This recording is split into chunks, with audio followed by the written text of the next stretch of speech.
देखो यदि verb property की बात करें तो एस्पेक्ट्स जो है वो भी उनमें से एक है। हमारे भाषा में इस वर्ब में दो प्रकार के एस्पेक्ट पाए जाते हैं, यानी पहला तो है कॉन्टिन्यूस और दूसरा आपका हो जाएगा परफेक्ट। ये दो प्रकार के एस्पेक्ट हैं, ये वर्ब में पाए जाते हैं। और देखो इनको जो पहचानने का तरीका है वो बहुत ही आसान है।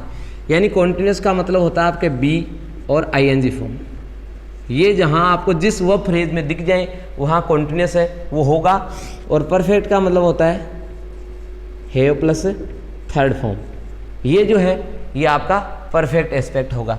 अब देखो मैं थोड़ा सा इसका खुलासा कर देता हूँ कि कॉन्टिन्यूस में क्या होता है। तो देखिएगा कॉन्टिन्यूस एस्पेक्ट में आपका ये जो बी है, इस बी के नाम से आपको be, is, am, are, was, were, been और बीइंग, ये जो फॉर्म्स है ये सारी बी की है। इन सब फॉर्म्स में से किसी एक फॉर्म के साथ आपको आगे यदि आईएनजी फॉर्म मिल जाती है तो उसमें कोई संशय नहीं है, आप उसका जवाब है वो कॉन्टिन्यूस कीजिए, बिल्कुल सही होगा। ठीक इसी प्रकार से यदि देखा जाए तो परफेक्ट का हो जाएगा। परफेक्ट में क्या करना है आपको, परफेक्ट में आता है आपका हैव। हैव यानी आपका हैज हो सकता है, आपका हैव हो सकता है, या आपका पास्ट में देखा जाए तो हैड हो सकता है, या हैविंग भी हो सकता है। क्या हो सकता है, हैविंग।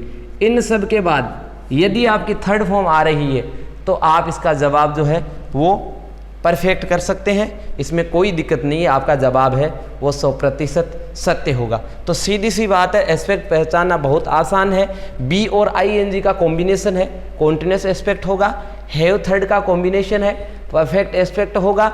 और ये जिसके साथ होगा वो आपका टेंस हो जाएगा। मान लो जैसे ये बी है, बी की प्रेजेंट फॉर्म है तो टेंस प्रेजेंट हो जाएगा, और साथ में आईएनजी है तो वो प्रेजेंट कॉन्टिन्यूस हो जाएगा। ठीक उसी प्रकार से ये हो जाएगा। तो आसान है, be ING, continuous aspect, have third, perfect aspect.